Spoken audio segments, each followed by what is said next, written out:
For the last couple of years, there's been one word on pretty much everyone's lips: inflation. It was this global monster eating away at our savings and just making everything more expensive. But that story, well, it's finally starting to change. Today, we're going to dig into how this beast was finally brought under control and how India, in particular, pulled off something pretty incredible while its economy was still firing on all cylinders. Let's get right into it. So let's kick things off with the big picture. Just think back to 2022. Global inflation hit a really painful peak of 8.7%. Ouch. But fast forward to 2025, and that number has been slashed by more than half, all the way down to 4.2%. Now, that's not just a number on a chart. It represents a massive collective sigh of relief all around the world. So how on earth did we get here? Well, that's what we're breaking down today. First, we'll cover that great global cooldown. Then, we're going to zoom right in on India's incredible success story.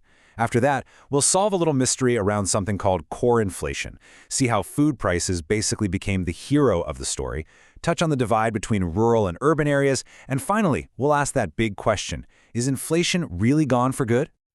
All right, let's start with that global story. Because, to really get what happened in any one country, you first have to understand the huge shifts that were happening on the world stage. So what finally tamed the beast? Well, it really boiled down to two major forces working together. First, the prices of stuff the whole world relies on. We're talking food, oil, you name it. They finally started coming back down to earth. And second, central banks all over the globe got serious and used their monetary policy tools to cool things down. And the result? Inflation settled to a much more manageable 2 to 3% in advanced economies and cooled off to about 5.3% in emerging markets. And when I say prices came down, I mean they really came down. In 2025, global food prices actually went negative, dropping by 2.4% by October.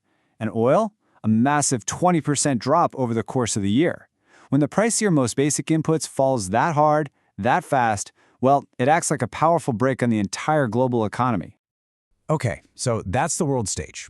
But now let's pivot to a really unique story. Because while the rest of the world was just trying to survive the inflation fight, India was not only winning, it was doing something most economists would tell you is nearly impossible. Which brings us to this classic economic dilemma.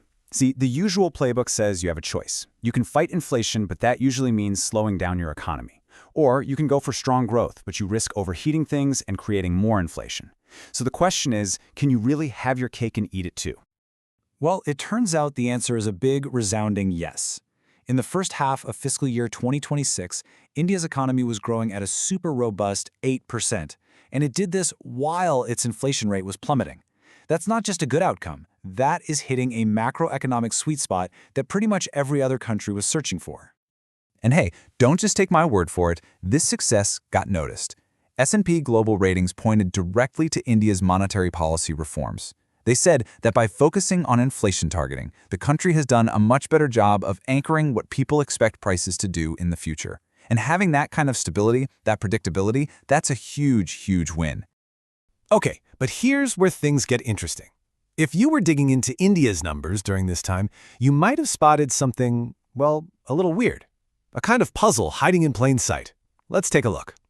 So check this out. This is the puzzle right here. By December of 2025, the main inflation number, the one you hear about on the news, was an incredibly low 1.3%. But core inflation, which is supposed to show the underlying trend by removing volatile food and fuel prices, looked really high and sticky at 4.62%. It just didn't make sense. Right, so what gives? Why was this core number so stubborn when everything else seemed to be cooling down so fast? Was there some kind of hidden inflation lurking beneath the surface that we were missing? Well, the culprit, believe it or not, was hiding right there in the data: precious metals. With all the uncertainty in the world, people were rushing to the safety of gold and silver, and that pushed their prices to all-time highs. And here's the key detail. In India's official calculations, gold and silver are included in that core inflation number.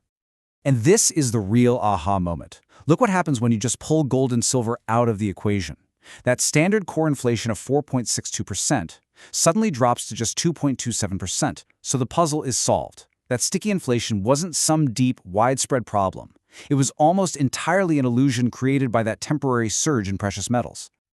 Okay, so if precious metals were messing with the core number, what was pulling that main headline number way, way down?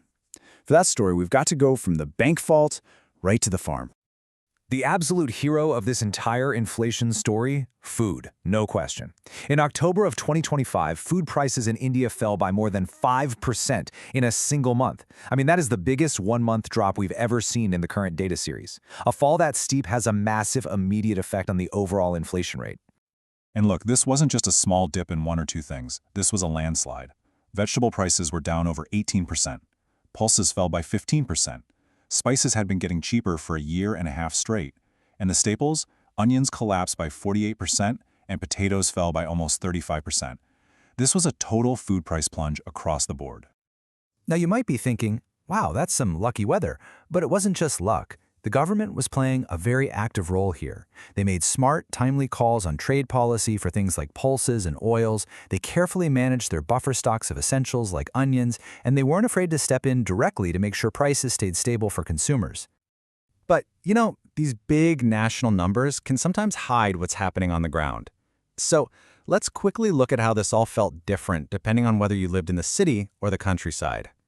So here's the key thing to understand. In rural India, food is a much, much bigger part of a family's weekly spending. That means when food prices go crazy high, rural households feel the pain more acutely. But the opposite is also true. When those food prices came crashing down in 2025, it meant that rural inflation actually dropped below urban inflation, which provided a huge amount of relief. All right, so that brings us to the big one, the question we're all wondering about now. We've seen how the beast was tamed, but is it going to stay that way? What's the outlook? Well, let's take a look at what the experts are predicting. Both the Reserve Bank of India and the IMF seem to be on the same page. They think that while inflation will tick up a bit from those crazy lows we saw in 2025, it's expected to settle right around that 4% target in fiscal year 2027. That suggests a return to normal, stable inflation, not another crisis. But, and there's always a but in economics, right? Nobody's popping the champagne just yet. There are definitely still risks on the horizon to keep an eye on. A shaky currency could make imports more expensive. Industrial metal prices, like copper, could surge. And of course, there are always global uncertainties and geopolitical events that can throw a wrench in the works. And that really leaves us with the million-dollar question, doesn't it? The data shows an amazing success story, no doubt about it. But with all those global risks still out there, you have to wonder, is the inflation beast truly tamed for good?